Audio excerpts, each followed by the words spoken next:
انتہائی قابل احترام سامعین محترم،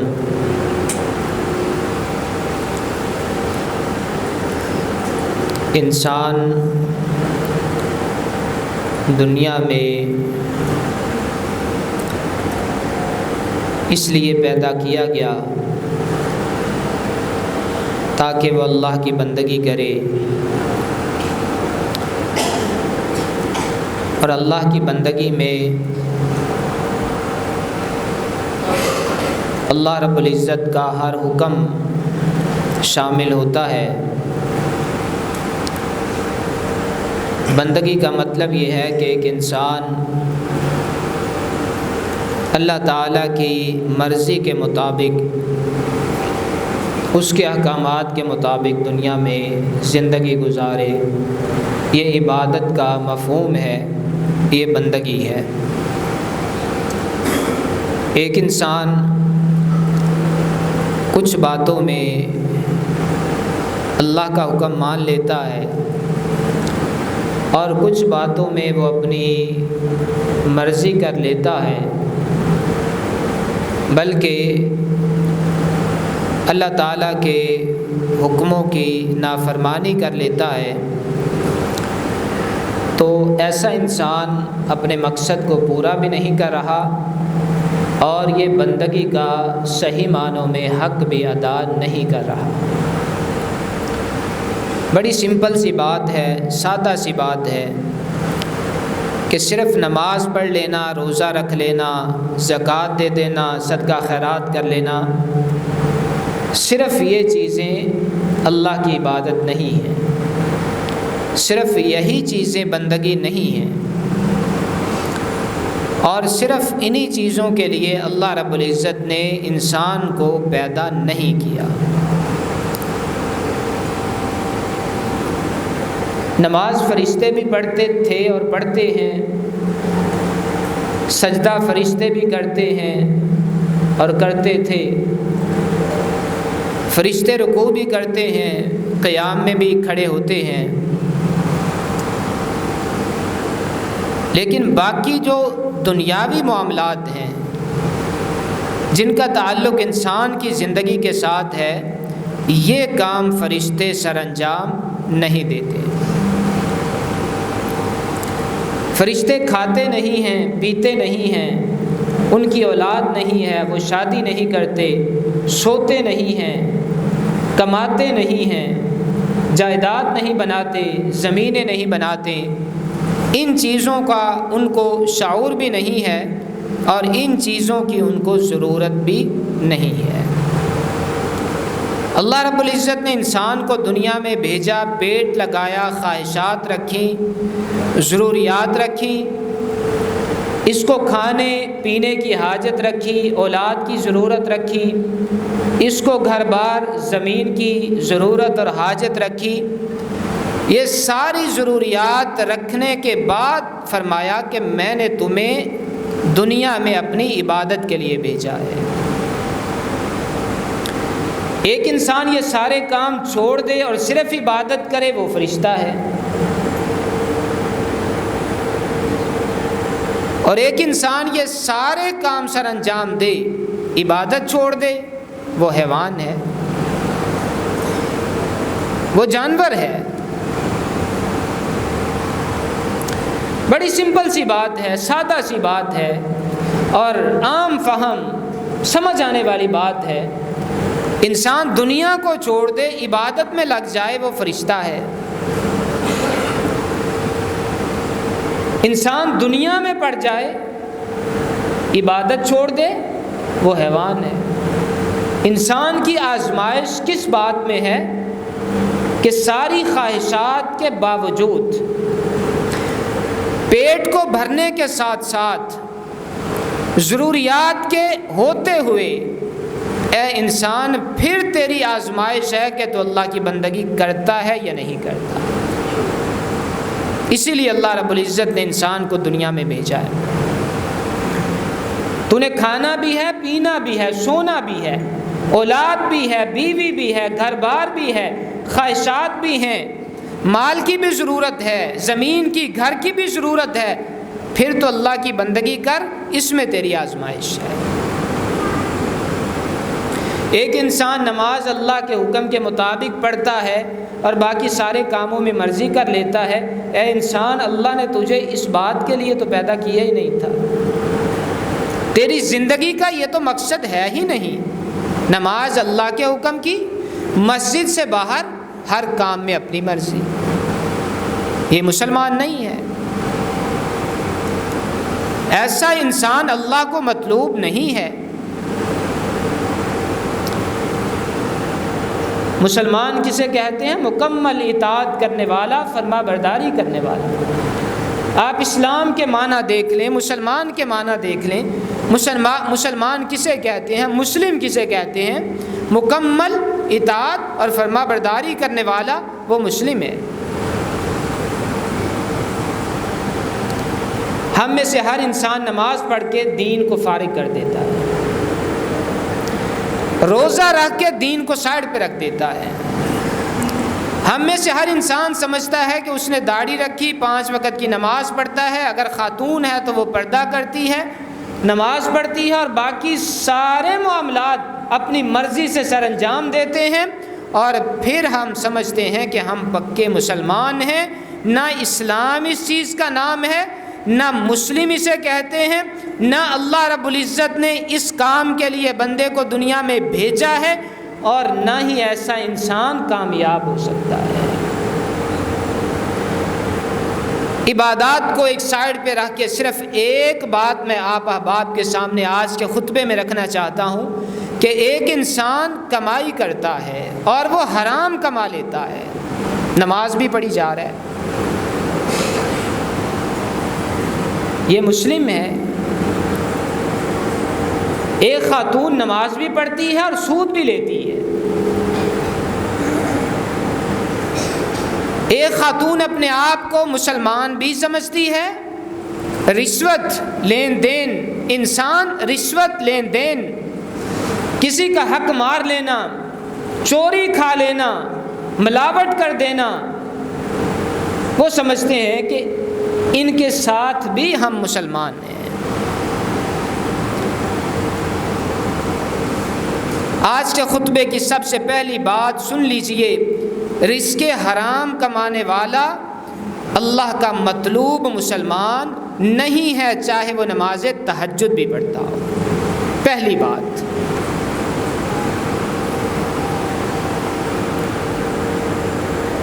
چوری کر کے کھانے والا، سود کھانے والا، رشوت لینے والا، بھائی بہن کا حق دبانے والا، کسی دوسرے مسلمان کا حق دبا کے کھانے والا، چاہے تہجد بھی پڑھتا ہے، اس مسلمان کی کامیابی انتہائی مشکل ہے۔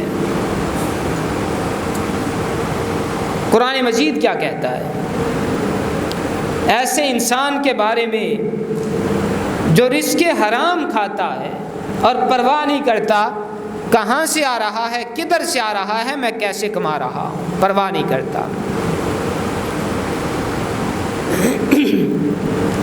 گھر جا کے سورہ نساء کھولیے قرآن مجید کی، اور اس کی آیت نمبر 29 اور 30 کا مطالعہ اور اس کی تفسیر پڑھ لیجیے۔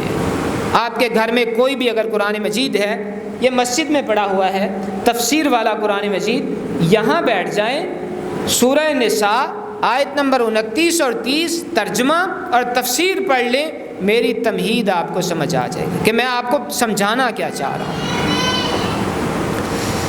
فرمایا یا ایھا الذین آمنوا لا تأکلوا اموالکم بینکم بالباطل، ایمان والوں کو مخاطب کیا، مسلمانوں کو نہیں، ایمان والوں کو مخاطب کیا۔ جس کے دل میں ایمان ہی نہیں اس کو یہ حکم ہی نہیں ہے، جو صرف نام کا مسلمان ہے اس کے لیے یہ آرڈر نہیں ہے، یہ اہل ایمان کے لیے آرڈر ہے۔ اے ایمان والو، ایمان کے دعوے داروں اور تمہارے دلوں کے اندر ایمان موجود بھی ہے، لا تأکلوا اموالکم بینکم بالباطل، آپس میں ایک دوسرے کے مال باطل طریقے سے مت کھایا کرو، غلط طریقے سے، باطل طریقے سے ایک دوسرے کے مال مت کھایا کرو۔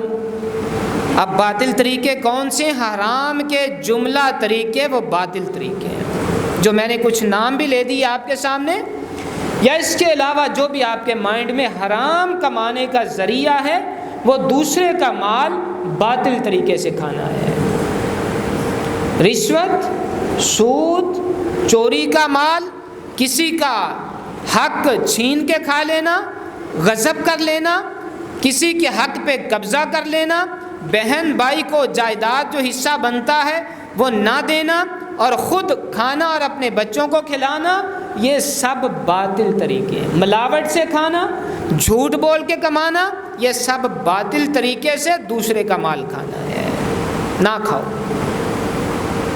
ایمان والو، باطل طریقے سے دوسرے کا مال مت کھاؤ۔ الا ان تکون تجارتا، تجارت کرو، اجازت ہے۔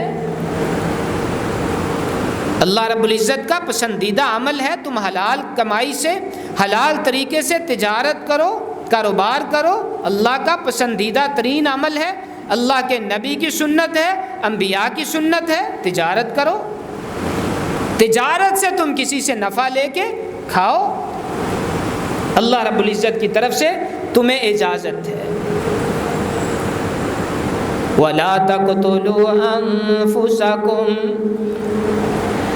آپس میں ایک دوسرے کو قتل بھی نہ کیا کرو۔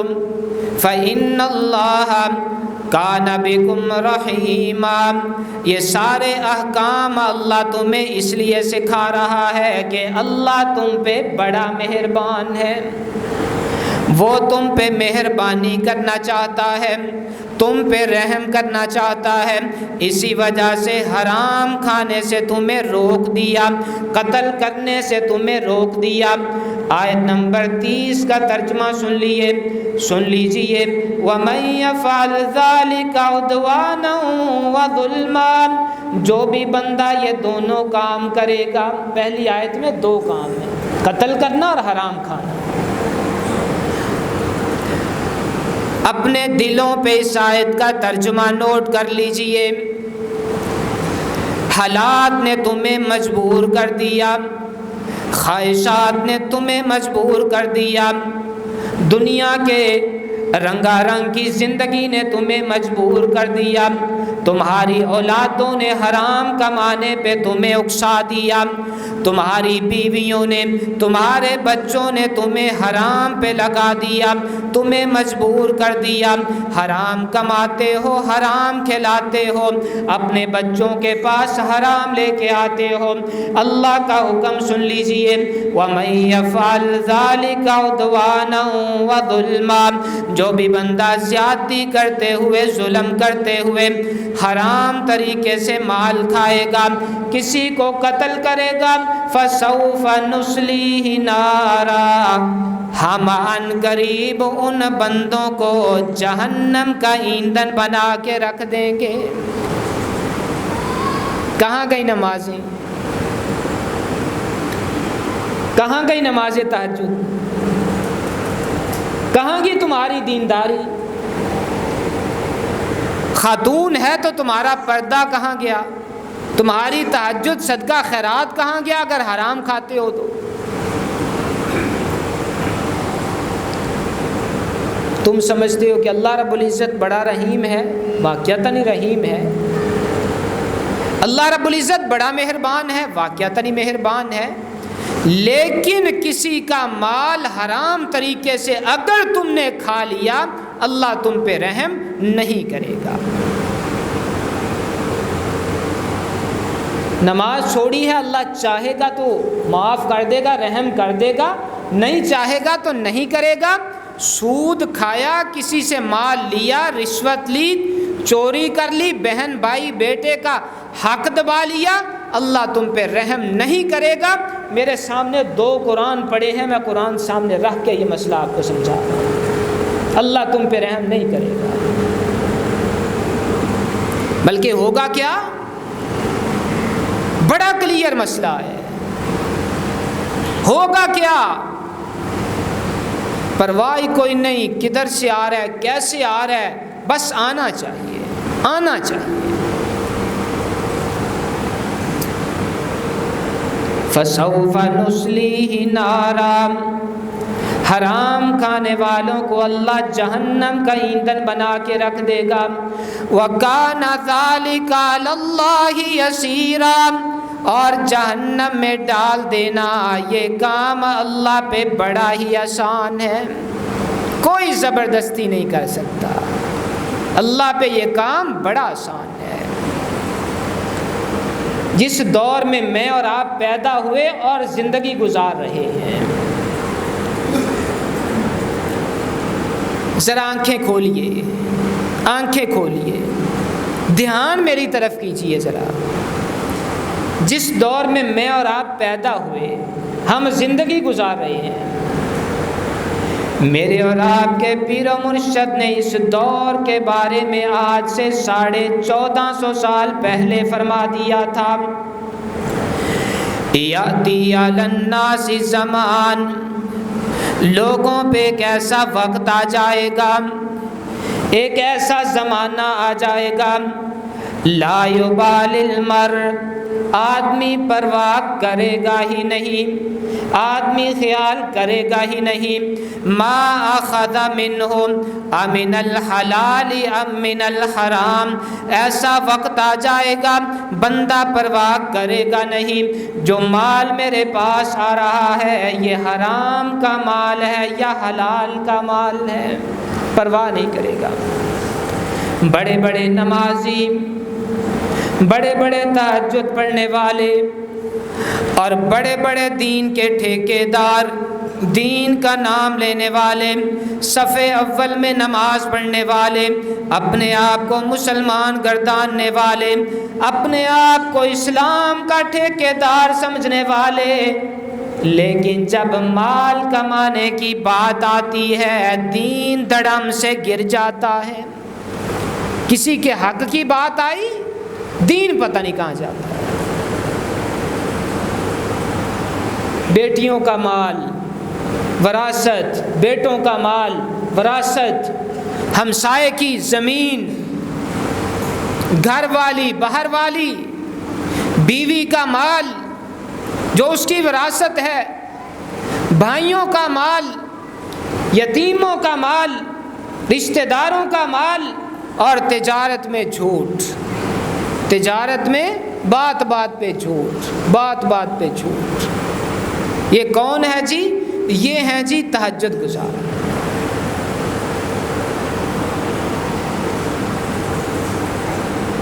دکانداری کرتے ہیں جھوٹ بول کے، یہ کون ہے؟ یہ جی 5 وقت کے نمازی۔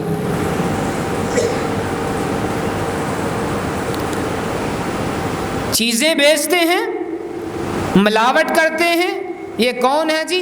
انہوں نے جی داڑھی بھی رکھی ہوئی ہے، یہ تہجد بھی پڑھتے ہیں، یہ 5 وقت کے نمازی بھی ہیں، جھوٹ بولتے ہیں اور بات ہی کوئی نہیں، ٹکے ٹکے پہ جھوٹ، بات ہی کوئی نہیں۔ رزق کمانے کے حوالے سے بات بات پہ جھوٹ، یہ بات ہی کوئی نہیں ہے، یہ ہمارے لیے مسئلہ ہی کوئی نہیں ہے۔ جو تم نے جھوٹ بول کے 1 روپیہ کمایا وہ حرام کا روپیہ ہے، جو تم نے جھوٹ بول کے 10 20 15 ہزار کمایا وہ حرام کا ہے۔ حرام کی کمائی اولاد کو کھلاؤ گے، نقصانات میں آگے آپ کو چل کے بتاتا ہوں، لیکن بات آئی تو میں آپ سے کہہ دیتا ہوں، حرام کی کمائی اولاد کو کھلاؤ گے تو اولاد حرام کی بنے گی، کبھی وہ حلال کے کام نہیں کرے گی۔ اور لکھی پڑھی یہ بات ہے، لکھی پڑھی، ہزاروں نہیں لاکھوں مثالیں اس کی موجود ہیں۔ وہ اولاد جو حرام کی کمائی پہ پلتی ہے وہ کبھی حلال کی اولاد نہیں ہوتی، اس کے کام حلالیوں والے نہیں ہوتے، حرامیوں والے ہوتے ہیں۔ اس کی لاکھوں مثالیں ہیں۔ آپ کیا سمجھتے ہیں کہ آپ اولاد پہ نیکی کر رہے ہیں حرام کھلا کے ان کو؟ آپ ان کو بڑا اچھا لباس پہناتے ہیں، بڑا اچھا لقمہ ان کے منہ میں دیتے ہیں، ہر طرح کا فروٹ اور اچھے کھانے، یہ نیکی کر رہے ہو؟ یہ تم اپنا بھی بیڑا غرق کر رہے ہو، اپنی اولاد کا بھی بیڑا غرق کر رہے ہو۔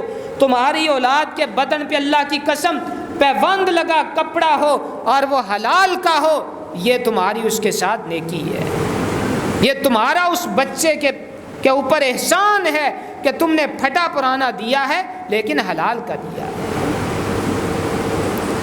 تم جتنے میں ہو اپنی اولاد کو اتنے میں رکھا لیکن حلال میں رکھا۔ تم آج آنکھیں بند کر لو، اولاد نے کل تمہاری قبر پہ بھی نہیں جانا، تمہاری قبر پہ بھی نہیں جانا۔ اور کبھی نہیں سنا کہ اولاد کو دین کا کتنا پتہ ہے، دین کا علم ہے یا نہیں، کبھی غور ہی نہیں کیا، کبھی اس بات پہ توجہ ہی نہیں دی۔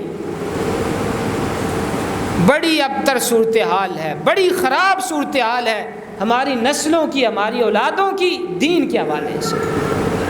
اور اس کے پیچھے وجہ کیا ہے؟ حرام کھلا کھلا کے اولاد کو ہم نے پروان چڑھایا، ان کو دین سمجھ ہی نہیں آتا، ان کو نماز سمجھ ہی نہیں آتی۔ حرام کے اتنے نقصانات ہیں، اتنے نقصانات ہیں انسان اور اس کے گھر اور اس کی اولاد کے لیے کہ انسان اگر ان نقصانات کو جان لے کبھی ایک لقمہ حرام کا نہ کھائے، ایک لقمہ بھی، اگر ان نقصانات کو جان لے۔ رسول اللہ صلی اللہ علیہ وسلم کی زندگی، آپ کے صحابہ کرام کی زندگی، اس پہ غور کیجیے۔ عمر فاروق رضی اللہ تعالیٰ عنہ جلیل القدر صحابی، امیر المومنین ہیں، ان کے لباس پہ غور کیجیے، ان کا لباس کیسا ہوتا تھا۔ ابو بکر صدیق رضی اللہ تعالیٰ عنہ امیر المومنین ہیں، ان کے گھر پکنے والے کھانوں پہ غور کرو کہ وہ کھانے کیا کھلاتے ہیں۔ عثمان غنی رضی اللہ تعالیٰ عنہ مدینے کے سب سے بڑے تاجر تھے، سب سے بڑے تاجر، اتنا مال تھا کہ حساب ہی نہیں تھا، تجارت کرتے تھے، اللہ نے برکت دی۔ لیکن گھر بیوی سے اس بات پہ جھگڑتے ہیں کہ یہ جو تم نے روشنی کے لیے دیا جلایا ہے، اس کی لائٹ کم رکھا کرو، لائٹ زیادہ نہ کیا کرو، کم رکھا کرو، اس بات پہ جھگڑتے ہیں۔ عمر بن عبدالعزیز رحمہ اللہ امیر المومنین بنے، خلیفۃ المسلمین بنے، حکومت کی، اور اتنا امن کہ کوئی لینے والا نہیں ملتا تھا۔ عمر بن عبدالعزیز رحمہ اللہ کے دور میں کوئی لینے والا نہیں ملتا تھا۔ چارپائی پہ لیٹے ہیں، چارپائی پہ لیٹے ہیں، ان کے آخری جملے اپنے دماغوں پہ نوٹ کر لیجئے، ان کی آخری گفتگو جو انہوں نے اپنی اولاد سے کی اس کو پلے باندھ لیجئے۔ چارپائی پہ لیٹے ہیں، آخری وقت ہے، 7 بیٹیاں چارپائی پہ دائیں بائیں بیٹھی ہیں۔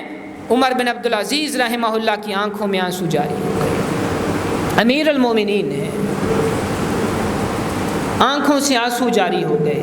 اپنی بیٹیوں کو مخاطب کیا، اے میری بیٹیوں، کیا تم اس بات کو پسند کرتی ہو کہ میں تمہارے لیے بڑی جائیداد چھوڑ کے چلا جاتا اور آج تمہارے باپ کو جہنم کا ایندھن بنا دیا جاتا؟ کیا اس بات کو پسند کرتی ہو؟ بیٹیوں نے کہا ابا جی نہیں، ہم میں سے کوئی بھی اس بات کو پسند نہیں کرتی کہ تم ہمارے لیے جائیداد چھوڑ کے جاؤ اور تمہیں جہنم کا ایندھن بنا دیا جائے۔ خلیفۃ المسلمین فوت ہونے لگے تو کھانے کے لیے بیٹیوں کے پاس کھانے کے لیے سامان بھی موجود نہیں ہے۔ کہا میں تمہیں ایسے چھوڑ کے جا رہا ہوں اور جس اللہ نے تمہیں پیدا کیا اس اللہ کے سپرد میں تمہیں کر کے جا رہا ہوں، وہ تمہاری روزی کا بندوبست ہے، کرے گا۔ کوئی جائیداد نہیں بنائی، کوئی زمینیں نہیں بنائی، ایسے جا رہے ہیں۔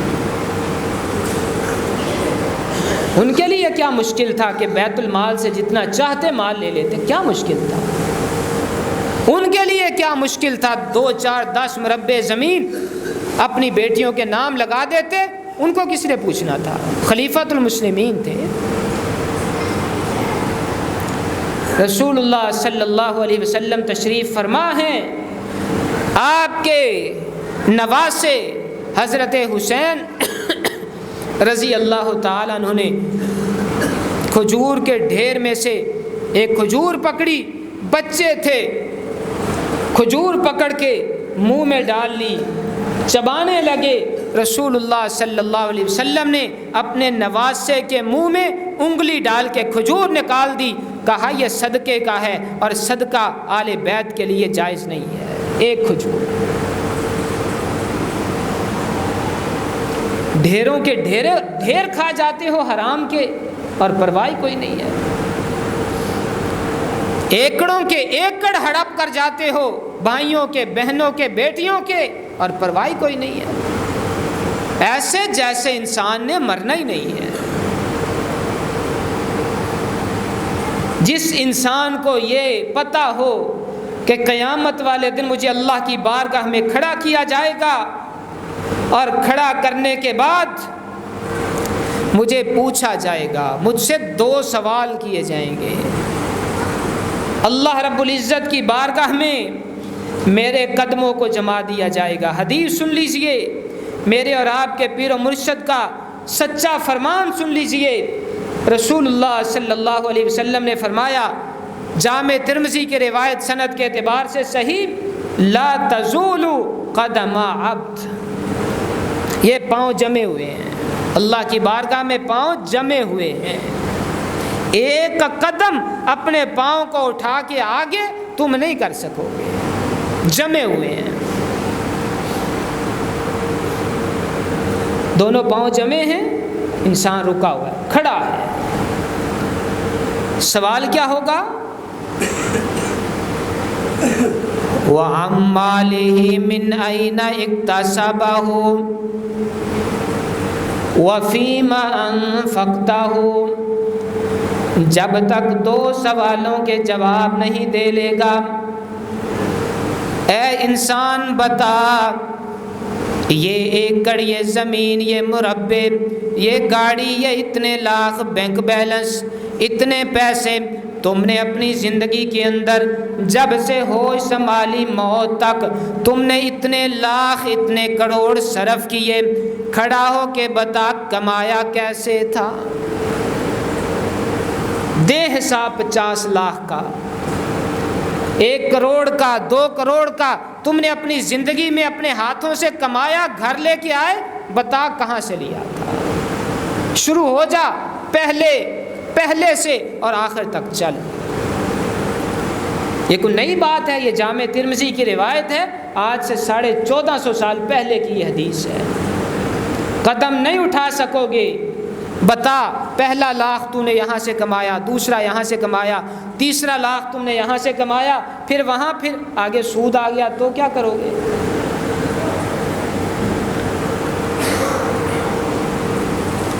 آگے تم نے جھوٹ بول کے کمایا ہوا تو کیا کرو گے؟ یہ 15 لاکھ تمہارے گھر میں آیا تھا، یہ تو تمہارے بھائی کا تھا، بتا کہاں سے لیا تھا؟ بتا کیوں لیا تھا؟ تمہارے گھر میں کیوں آیا تھا؟ یہ تو تمہارا تھا ہی نہیں۔ آپ مجھے بتائیے جواب کیا ہوگا؟ جواب کیا ہوگا؟ اچھا کما لیا تو نے اپنی زندگی میں 1 کروڑ روپیہ، جب سے تو بالغ ہوا فوت ہونے تک 1 کروڑ روپیہ تو نے کمایا، صرف کیا۔ اچھا کمانے کو چھوڑ، بتا لگایا کہاں تھا؟ لگایا کہاں تھا؟ جو انسان سے قیامت والے دن سوال کیے جائیں گے، ہر چیز کے بارے میں ایک سوال، عمر کے بارے میں 1 سوال، عمر کیسے گزاری تھی، علم کے بارے میں 1 سوال، کہاں اس کے مطابق عمل کیا، لوگوں کو بتایا تھا یا نہیں بتایا، جوانی کے بارے میں 1 سوال، جوانی میں کیا کرتا رہا، اور مال کے بارے میں 2 سوال، کمایا کہاں تھا، خرچ کہاں کیا تھا، 2 سوال کیے جائیں۔ اچھا حساب دیتے دیتے پھر درمیان میں حرام کا کام شروع ہو گیا، حرام کا مال آنا شروع ہو گیا، اور آپ نے دیکھا کہ 2 لاکھ 4 لاکھ 10 لاکھ وہ تو میرا نہیں تھا، وہ تو رشوت، اور یہ سود کا معاملہ میں سن کے حیران ہوتا ہوں، گھر گھر میں بینک سے پیسے لے لینا سود پہ، اس کو تو ثواب سمجھتے ہیں لوگ، ثواب سمجھتے ہیں۔ میں حیران ہوتا ہوں جب میں اس طرح کی کوئی بات سنتا ہوں، فلاں نے بھی قرض لیا، فلاں نے بھی بینک سے قرض لیا، فلاں نے بھی سود پہ پیسے لیے، یہ ٹیمیں آتی ہیں، فلاں خاتون نے بھی 15,000 لیا، فلاں نے بھی 20، میں سن کے حیران ہوتا ہوں کہ یہ 5 وقت کے نمازی اور یہ پردہ دار خاتون اور یہ دیندار گھرانہ ہے جہاں سود دیا جاتا ہے۔